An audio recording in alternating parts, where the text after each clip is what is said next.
graduated high school, 1965, came down to the cities, 1966,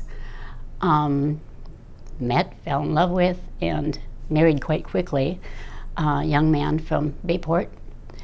And we had a child like 9 months later, and he was drafted. And he thought that he would be safer if he took the 3-year rather than just going the 2-year. That's what they got when they were drafted. So he did that, went to school a while, and the timing of all that put him in Vietnam, in the Army, during the worst part of the war. All the play crew stuff, all that stuff, he was there.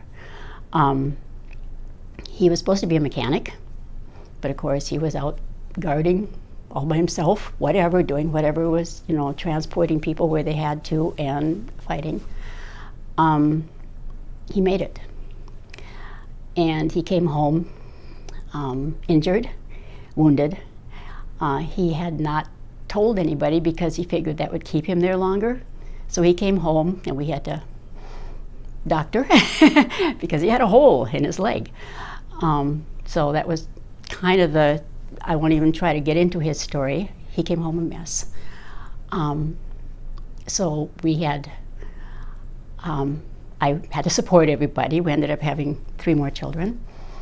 And he worked, he tried really hard, worked at the vet's home for quite some time. They kind of tolerated his behavior and his maybe sometimes not showing up. He tried really hard and tried to be a good dad.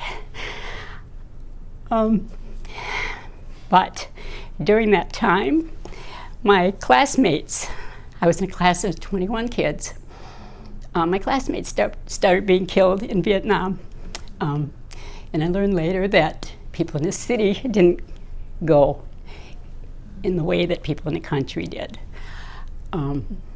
So one of my classmates was killed in action, got on the wall, which is not a good place to be.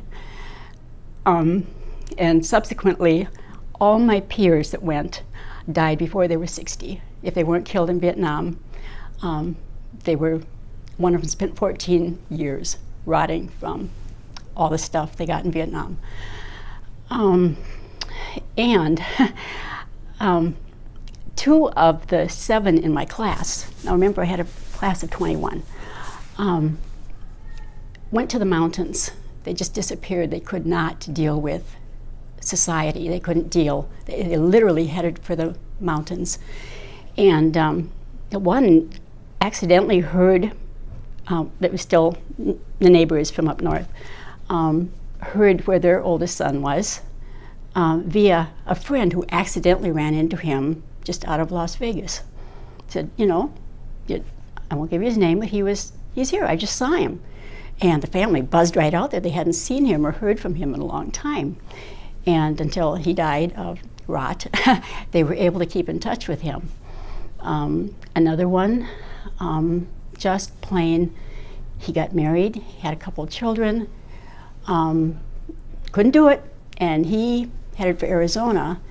And it took him almost a year before they found where he died. He just died up there. He stopped checking in on his every 2 months or whatever. He was supposed to check in to his family and say he's okay. He wasn't okay. So I've got way too many of those kind of stories. Long story short, my, by that time, ex-husband finally died. And it's taken me a long time to be able to understand why it was hard. But people need to know that the guys weren't crazy, that they were damaged badly by chemicals that they weren't even told were there. And the other thing that really stinks is the age bracket. My older sister, 3 years older than I am, none of them went.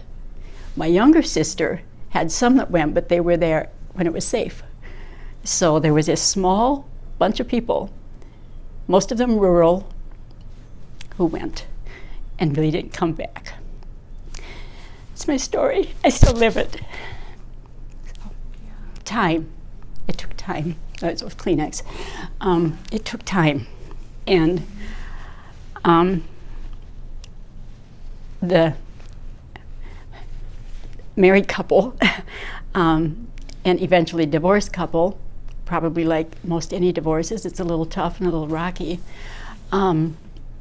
But he, by that time, was so out of control that couldn't be trusted. I mean, with kids, or he would make threats that were very frightening. And we had to learn to back off, just back off. And then it got to the point where, with his disintegrating, that he would show up at family birthdays or whatever, and he would just sit quietly in the corner. He could deal with that. He came to a wedding, he could deal with that, but he was off somewhere. So everybody in the family accepted it and understood. By then everybody was adults. And so I'm sure that's such a common story.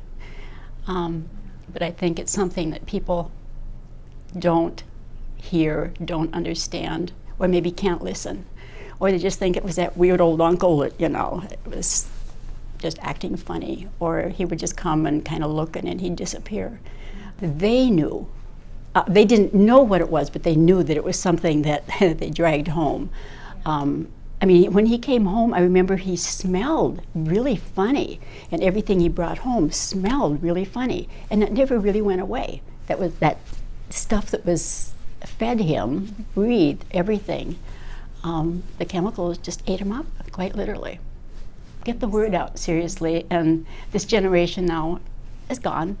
Those who are left weren't probably really there in the thick of things, and there's no way anybody can understand unless you were there. But the reason and the reaction, action and reaction, it's important. It's important for my kids, my grandkids, and my great-grandkids to know what happened, to be able to read the books and say, that's what really happened to Grandpa.